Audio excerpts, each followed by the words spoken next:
Alors bonjour tout le monde. Je ne sais pas pour vous, mais depuis quelque temps, quand on y pense, je me dis souvent les êtres humains, on fait beaucoup de gaffes. On cafouille souvent, dans n'importe quoi.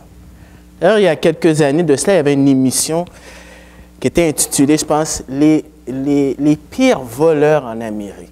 C'est des gens là qui se font attraper par la police parce qu'ils sont en train de cafouiller leur plan pour voler. Comme par exemple, il y a cet homme qui a voulu voler des bijoux et puis il a fait volte-face pour revenir dans les lieux du crime.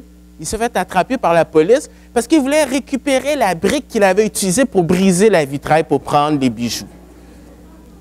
Ou encore, cet individu qui voulait voler une banque, puis il a voulu essayer de passer par les conduits de restaurant qui étaient juxtaposés à la banque. Mais à cause de son poids, eh bien, le conduit a cédé, il est tombé dans la cuisine, blessé, et la police l'a pris. Mais malheureusement, on cafouille aussi dans nos conflits. Et au lieu d'être un agent de réconciliation, on fait beaucoup de gaffes. Qu'importe l'âge qu'on a, parce qu'on a des conflits n'importe quel âge. J'avais peut-être 10 ans, 11 ans, j'étais en conflit avec mon cousin. Et un jour, j'ai décidé de prendre le téléphone et lui dire les 4 vérités. Qu'il est un menteur, un tricheur, un voleur, et j'ai raccroché. Alors, vous pouvez comprendre qu'il a fallu que je travaille là-dessus. Mais qu'est-ce qui est merveilleux avec la parole de Dieu? C'est que la parole de Dieu, elle est un miroir. Elle ne nous dit pas ce qu'on voudrait entendre, mais ce qu'on a besoin d'entendre. Pas pour nous écraser, mais pour nous pointer vers celui qui peut nous aider. Spécialement dans ce qui a trait aux résolutions de conflits. Et ce matin, on poursuit un autre R qui est de redresser avec douceur. Alors, je vais vous demander, pour ceux qui sont capables, de vous lever debout, comme signe de respect pour la parole de Dieu. Je vais lire dans la version Louis II, et ce sera Galates, chapitre 6, verset 1. Donc, un seul verset pour ce matin. Alors, je lirai Galates 6, verset 1, je prierai et par la suite, vous pourrez vous asseoir. Frères, si un homme vient à être surpris en faute, vous qui êtes spirituels, redressez-le avec un esprit de douceur. Prends garde à toi-même, de peur que tu ne sois aussi tenté. Seigneur, merci. Merci parce qu'on a pu te glorifier ce matin et d'entendre comment tu continues à transformer la vie des gens. C'est extraordinaire. Et on veut continuer à te glorifier à travers ta parole. Mais avant toute chose, pardonne nos offenses. On veut être en règle avec toi pour entendre ta parole et que tu puisses te glorifier à travers cette parole. Dans le nom de ton Fils Jésus. Amen. Alors, merci pour vous asseoir. Alors, comme j'ai dit, on parle ce matin du thème de redresser avec douceur. Et j'aimerais voir avec vous 4 points qui tournent alentour de ce thème-là. Tout d'abord, on va définir qu'est-ce que c'est que redresser, qu'est-ce que ça veut dire. Deuxièmement, on va parler de pourquoi redresser. Pourquoi pas simplement vivre et laisser vivre. Ensuite, on va voir c'est qui les gens qui sont aptes à redresser ceux qui tombent et finalement, comment redresser. Mais, vous savez, à chaque fois qu'on étudie un texte de la Bible, que ce soit en couple, que ce soit en famille, que ce soit de façon individuelle, lorsqu'on étudie un verset, il faut toujours avoir le contexte du livre. Parce que, probablement, vous connaissez cette expression, un texte pris hors de son contexte est un prétexte. On peut dire n'importe quoi à la Bible. Donc, c'est important pour nous de voir ce matin, c'est quoi le contexte de ce livre de Galates? Et c'est un contexte parce qu'on a des problèmes doctrinaux. Alors, après le premier voyage missionnaire de Paul et Barnabas, il y a des gens qui se sont convertis, des Juifs et des non-Juifs. Il y a des églises qui sont établies. Et quelques temps après, eh bien, il y a des personnes qui sont venues semer la pagaille. On les appelle des judaïsants. Et qu'est-ce qu'ils véhiculaient, ces gens-là? C'était que la justification et la sanctification se fait par les œuvres de la loi. Dans Galates 2, verset 16, on nous dit « Néanmoins, sachant que ce n'est pas les œuvres de la loi, par les œuvres de la loi que l'homme est justifié, mais par la foi en Jésus-Christ. Nous aussi, nous avons cru en Jésus-Christ afin d'être justifiés par la foi en Christ et non par les œuvres de la loi, parce que personne ne sera justifié par les œuvres de la loi. » En d'autres mots, qu'est-ce que ces gens étaient en train de véhiculer? C'est que mettre ta foi en Jésus, c'est bien, mais ça ne suffit pas. Il faut quand même que tu participes, il faut qu'il y ait un élément qui vient de toi pour ta propre gloire. Donc, il faut pratiquer les œuvres de la loi. Mais tant qu'à y être, quand tu es sauvé, ça ne suffit pas. Il faut quand même que tu aies un crédit quelque part. Donc, en pratiquant les œuvres de la loi, ben, tu vas grandir. Vous savez, la vie, elle est comme Salomon qui a dit dans Ecclésiaste, il n'y a rien de nouveau sous le soleil. Tous les hérésies, ça revient tout le temps. C'est comme du recyclage, mais sous un autre mot. Comme par exemple, on pourrait dire, ben, si tu jeûnes, parce que quelqu'un qui jeûne, là, oh oui, là, il est plus près de Dieu. Ou tu participes à 56 000 activités de l'Église, ah, là, tu vas grandir. Soit dit en passant, ce n'est pas mauvais en soi, mais il faut faire attention à l'attitude, sinon ça devient du légalisme. Et ça, c'est quelque chose qui était complètement à l'opposé du message de l'Évangile. Paul dit dans Galates 1, verset 8, « Mais si nous-mêmes, si un ange du ciel annonçait un évangile s'écartant de celui que nous vous avons prêché, qu'il soit anathème, maudit. » Là, c'est sérieux cette histoire-là, parce que l'Évangile est en train de te dire que tu as accès au ciel pas par tes propres œuvres, mais parce que Jésus est venu prendre ta place. Mais ces judaïsants, ce qu'ils sont en train de dire, c'est que ils sont en train de vivre, si vous voulez, la chanson de Frank Sinatra, « I did it my way ». Donc, on voit que c'est sérieux. Donc, une fois qu'on voit ce problème-là, qu'est-ce que Paul doit faire? Eh bien, il faut qu'il corrige cette hérésie-là. Et comment il va le faire? C'est par la doctrine. Donc, chapitre 3 au chapitre 4, il donne l'enseignement. Et oui, il faut de l'enseignement. L'enseignement, ça nous aide à ne pas dévier. Ce n'est pas seulement pour ceux qui viennent de commencer à être dans la foi chrétienne depuis 1 an, mais même pour les gens qui sont chrétiens depuis 1802. On a besoin d'être enseignés continuellement parce que c'est tellement facile de tomber, chuter. Et puisqu'on parle de conflits, de résolution de conflits, on pourrait vous dire, voici comment vous devez résoudre les conflits. Point 1, point 2, point 3, point 4, point 5, point 6, point 7. Mais on ne le fait pas, parce qu'il faut des principes bibliques, et c'est à partir des principes bibliques que là, on peut faire des applications. Et c'est ce que Paul y fait. Dans toutes ses lettres, c'est le même pattern. Il enseigne, ensuite, il donne une application. Et du chapitre 5 au chapitre 6, on donne une description d'un homme ou d'une femme qui est rempli de l'esprit. Comment il doit se comporter à la lueur de qu'est-ce qu'ils ont appris. Alors, une fois qu'on comprend le contexte du livre, là, on peut s'attarder sur le verset 1 qui dit « Frère, si un homme vient être surpris en faute, vous qui êtes spirituels, redressez-le. » Alors, c'est quoi? Qu'est-ce que ça veut dire, la définition de redresser? C'est important de savoir qu'est-ce que ça veut dire parce que dans cette phrase-là, dans l'original, il y a 4 verbes.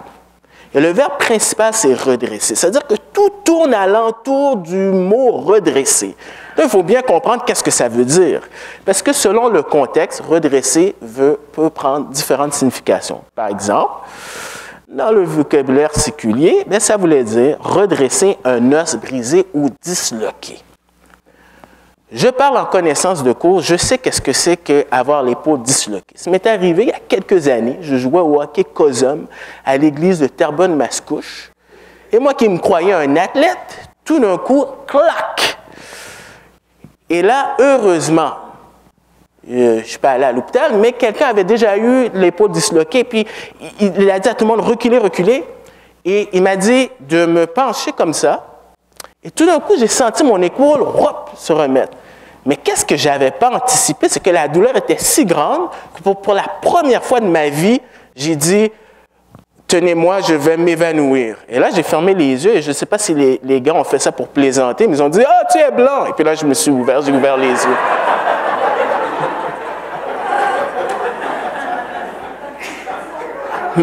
Mais l'idée, c'est qu'il fallait que mon épaule soit remise à sa place pour que je sois fonctionnel. Une autre utilisation de ce mot-là, c'est que si tu veux réparer des filets dans Marc 1, verset 19. Parce que imaginez-vous que si votre gagne-pain, c'est être pêcheur, et à la longue, vous avez beaucoup de poissons, alors le filet s'use, et il y a un trou, et que vous utilisez encore ce filet-là, ben, vous n'allez pas avoir beaucoup de profit. Donc, c'est tout à fait normal de réparer ce filet-là. Donc, c'est un terme qui était utilisé aussi pour ça. Alors, c'est sûr que quand on regarde le chapitre 6, verset 1, mais c'est sûr que ça n'a pas rapport avec un os littéralement qui est brisé ou un filet. Alors, c'est dans quel sens qu'on dit le mot redresser? C'est dans un sens éthique, c'est-à-dire ton comportement. Comment tu te comportes? Et ça veut dire réparer et restaurer, c'est-à-dire remettre à la position initiale qu'il était avant qu'il y ait une défectuosité. Donc, c'est une façon de dire redresser pour que tu puisses marcher correctement comme Dieu le veut. Alors, une fois qu'on comprend qu'est-ce que ça veut dire, la définition de redresser, alors il faut se poser la question, pourquoi redresser? Pourquoi me mêler de la vie des autres? Vivre et laisser vivre. De quoi je me mêle? Pour qui tu te prends? Pourquoi redresser?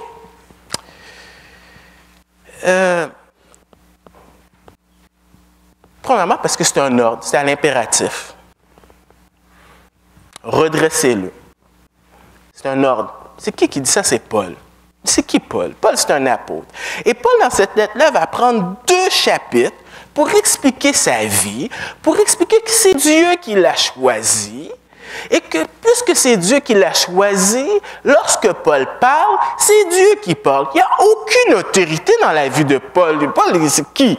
Mais parce qu'il parle de la part de Dieu, on a intérêt à écouter qu'est-ce qu'il est en train de dire. Et c'est la même chose ce matin. Moi, je suis rien, moi. Moi, je n'ai pas l'autorité pour dire quoi faire. Mais qu'est-ce que je peux faire? Ce que je peux vous dire, voici ce que Dieu dit. Maintenant, si vous ne voulez pas écouter, si vous dites, ça ne me concerne pas, bien, écoutez, vous aurez à régler vos affaires avec le Dieu de l'univers. Mais ça vient de Dieu. Donc, on a intérêt à écouter. Mais, de façon concrète aussi, pourquoi c'est important de redresser? Parce qu'on peut encore pécher.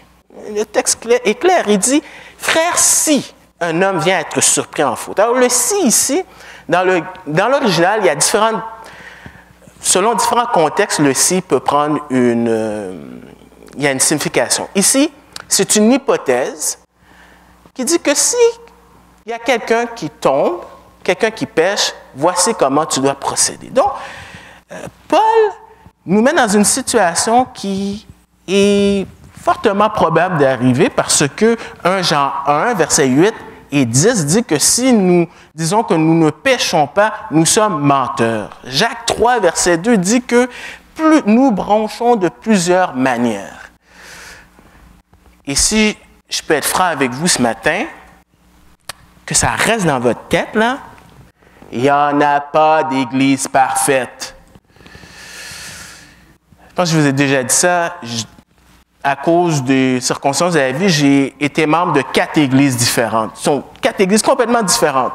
Mais il y a des patterns que tu retrouves quand tu es membre d'une église. Et un des patterns, c'est que tu as ce qu'on appelle la lune de miel. Tu viens à l'église, wow!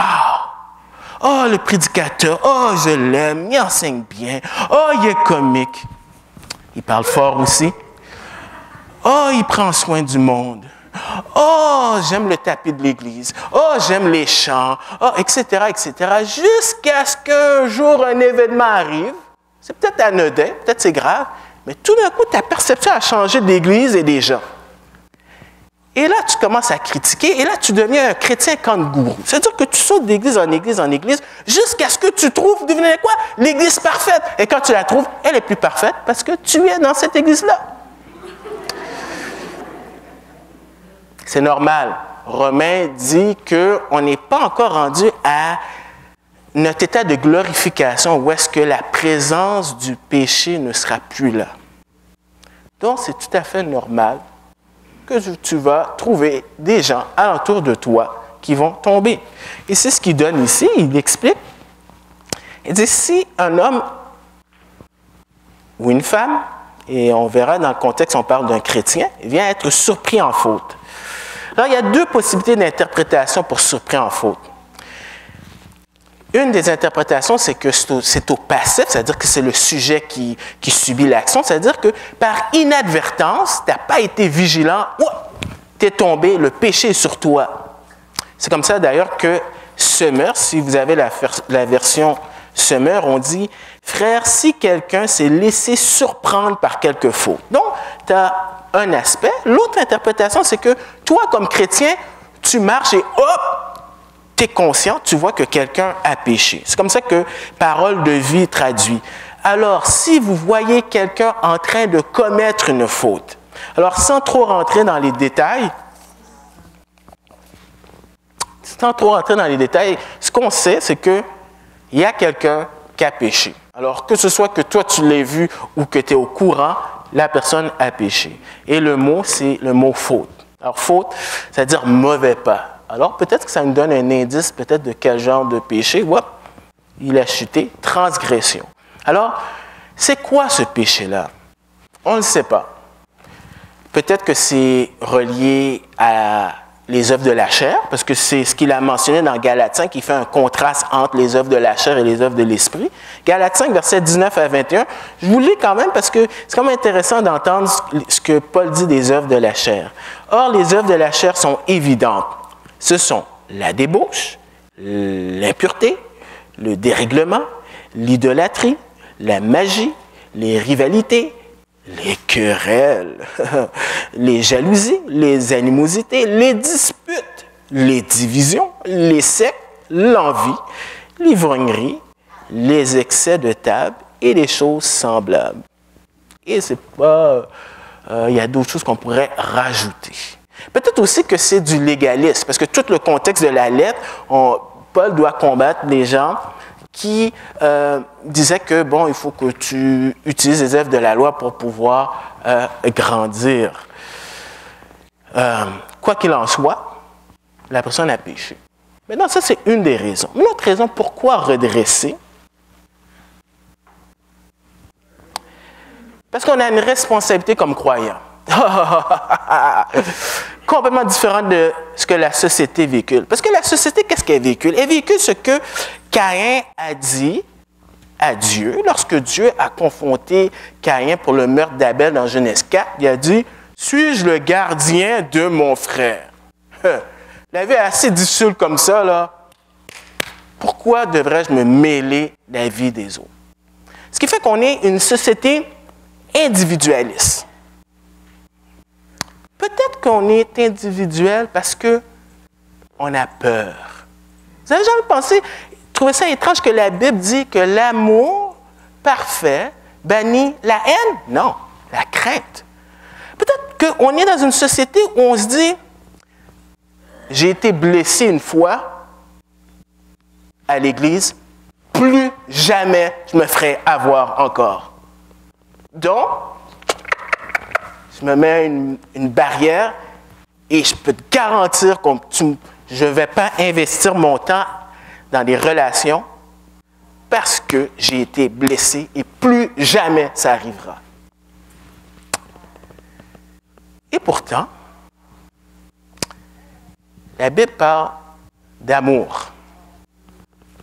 Maintenant, cela ne veut pas dire qu'on fait la police. Parce qu'il y a des gens qui peuvent se dire, je dois surveiller, donc je m'autoproclame policier pour vérifier, cette personne-là a tombé, cette personne-là a tombé, cette personne-là a tombé. Une attitude que Paul condamne dans 1 Timothée 5 lorsqu'il parle des veuves qui se promènent de maison en maison et qui placotent et qui cherchent à savoir c'est quoi les petits défauts du monde.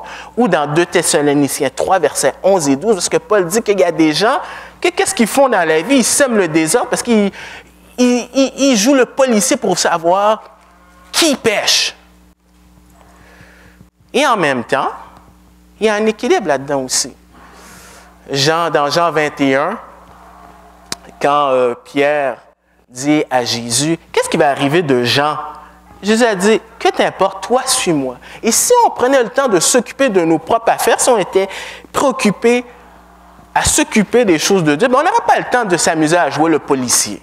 Donc, il faut se remettre dans le contexte, avoir un équilibre. Et ça, c'est motivé par le fait qu'il faut pratiquer le bien envers tous. C'est pour ça qu'il faut redresser les gens. Au verset 10, on nous dit « Ainsi donc, pendant que nous en avons l'occasion, pratiquons le bien envers tous et surtout envers les frères en la foi. » Alors, le verset 1 se trouve dans un bloc de 1 à 10. Et le verset 10 donne un résumé de comment on doit réagir ou être au service des uns des autres. Et on dit « envers tous ». Ça, c'est intéressant parce qu'à l'époque de Paul, tu avais des Grecs, tu avais des Juifs. Et ça, c'est comme l'huile et l'eau. Ça ne marche pas bien ensemble. Pour donner un peu une idée, c'est un peu comme qu'est-ce qui se passe au Moyen-Orient. Ça ne marche pas ensemble, ça. Et pourtant, l'Évangile est incroyable. L'Évangile, c'est de briser la barrière entre Juifs et Grecs. Et si vous pensez que c'est banal, c'est bien au contraire. L'Évangile, elle transforme. Elle a transformé à l'époque de Paul et elle continue encore à faire quelque chose d'extraordinaire. Parce que dans notre monde, il y a des chicanes. Il y a des chicanes entre races, entre cultures. En Haïti, oh, t'es pas assez haïtien. En Afrique, tu as des chicanes entre groupes. En Europe, tu as des chicanes, etc., etc. Tu as des chicanes tout partout. Tandis que nous, en plus de ça, nous, on est entre des gens de différentes cultures. Et si vous pensez que, c'est quelque chose, qu'est-ce qu'il y a de nouveau là-dedans? Même si vous n'êtes pas chrétien, c'est le fondement judéo-chrétien qui a mis en place dans la société cette idée de penser aux valeurs de l'autre individu. Pour vous montrer que comment c'est quelque chose qui est judéo-chrétien, si vous allez en Asie, il y a des témoignages de personnes qui sont des missionnaires en Asie et que les gens qui se convertissent ont beaucoup de difficultés à exercer le bien envers les autres. Pourquoi?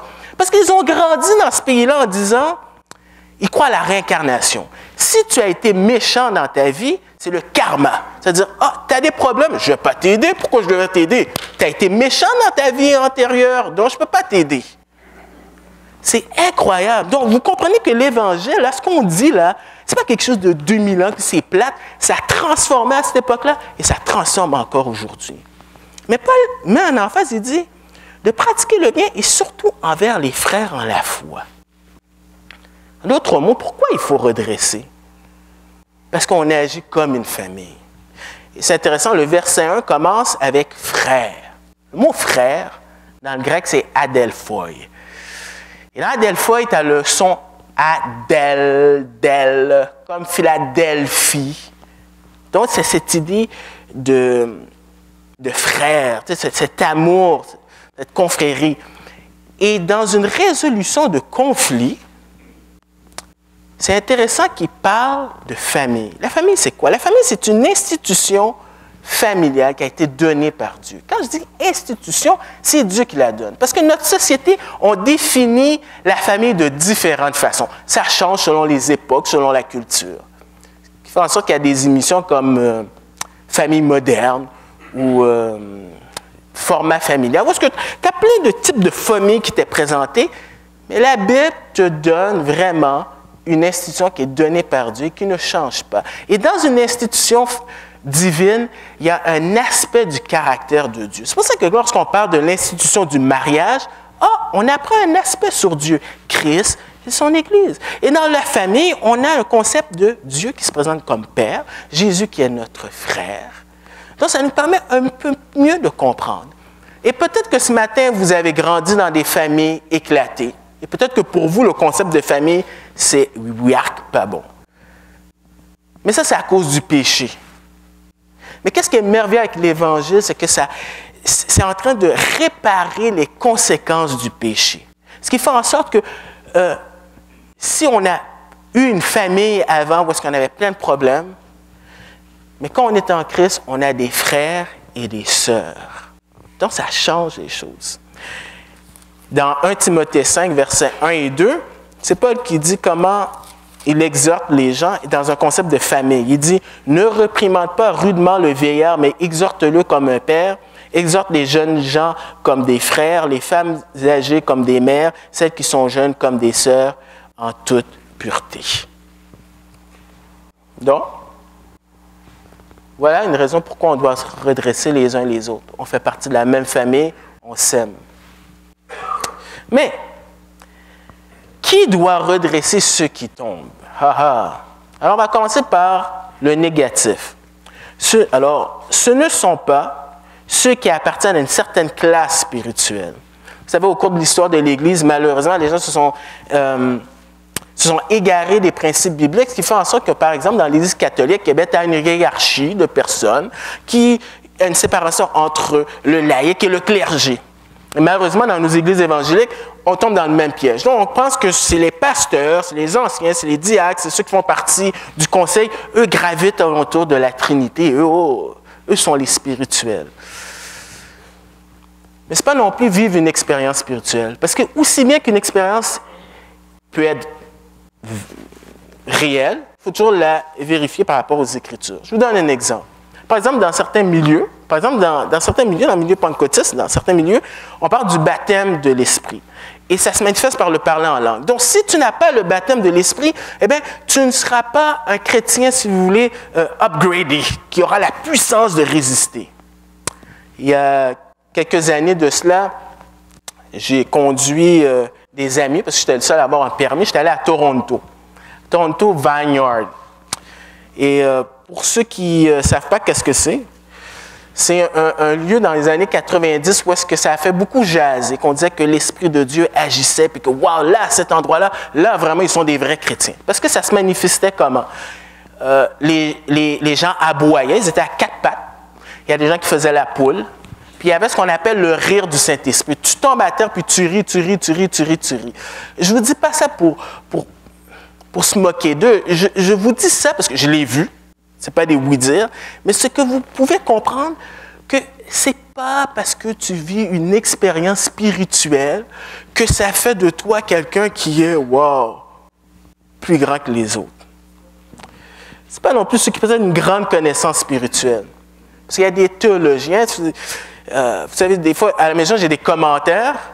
Et des fois, c'est des gens qui vont te dire exactement la syntaxe, la langue, le grec, l'hébreu. Et pourtant, ils ne croient pas du tout à la résurrection de Christ. D'ailleurs, les pharisiens connaissaient les 39 livres de l'Ancien Testament comme ça. Et pourtant, Jésus a dit qu'ils étaient aveugles et ils les ont crucifiés. Alors, c'est qui ceux qu'on doit redresser? Bien, le verset nous dit, « Vous qui êtes spirituels ». C'est un adjectif. Et dans l'Ancien Testament, ce terme n'est pas utilisé. C'est intéressant parce que dans l'Ancien Testament, le Saint-Esprit était à l'œuvre. C'est ce que Jésus a dit à Nicodème. Tu ne connais pas ces choses-là? Tu es docteur de la loi et tu ne sais pas ces choses-là. Sauf que dans l'Ancien Testament, le Saint-Esprit n'agissait pas de la même façon que maintenant. Maintenant, comme on l'a chanté, on est le temple de Dieu et il nous assiste et il nous donne les ressources par la foi nécessaires pour pouvoir vivre cette vie de victoire en victoire. Mais ça implique qu'il faut qu'on marche par l'Esprit. Qu'on soit sous sa conduite, qu'on soit dépendant. Ça implique aussi que ça manifeste aussi les fruits de l'Esprit. Parce que quand vous allez reprendre quelqu'un, il vous faut les fruits de l'Esprit. Parce que si la personne te dit, je ne veux pas te parler, qu'est-ce que tu as à me dire? Pour qui tu te prends? Alors que tu veux tendre la main au lieu de lui donner une gifle? Bien, regardez ce que les fruits de l'Esprit disent. Mais le fruit de l'Esprit, c'est l'amour, la joie, la paix, la patience, la bonté, la bienveillance, la foi, la douceur, la maîtrise de soi.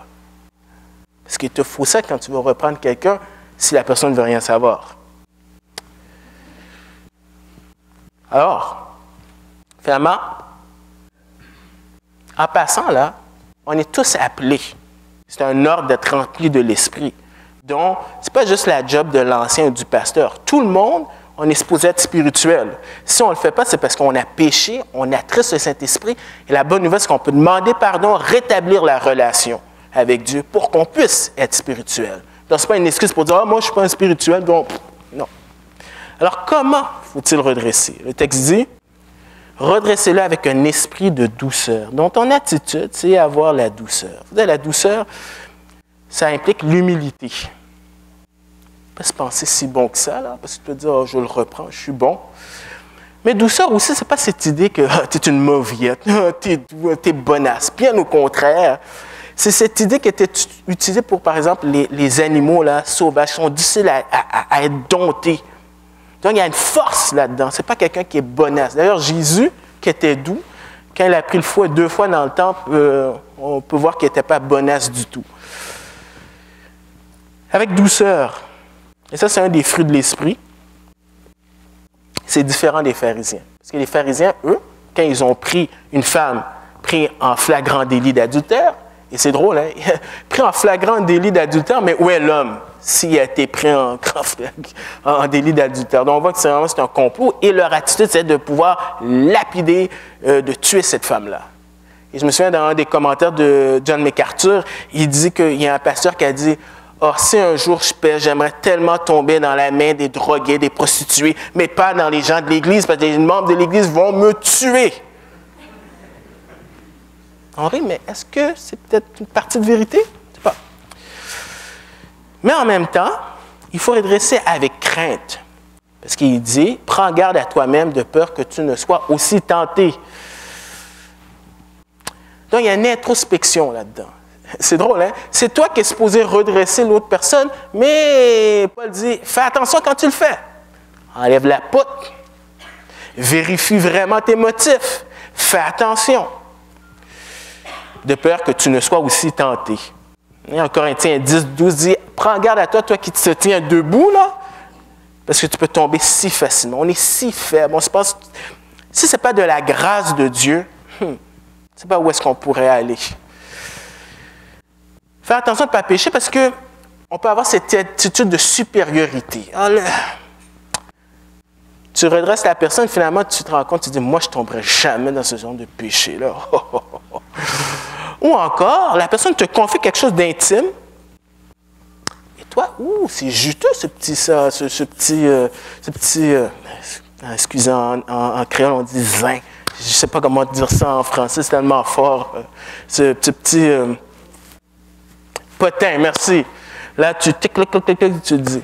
Ou encore, faire attention de ne pas tomber aussi, parce que tu vas être tenté par ce péché-là. J'avais une amie qui voulait aider les personnes qui étaient dans la drogue, puis elle s'est dit dans son raisonnement, peut-être si je prends de la drogue, je pourrais mieux connaître qu'est-ce qu'ils vivent pour pouvoir les aider.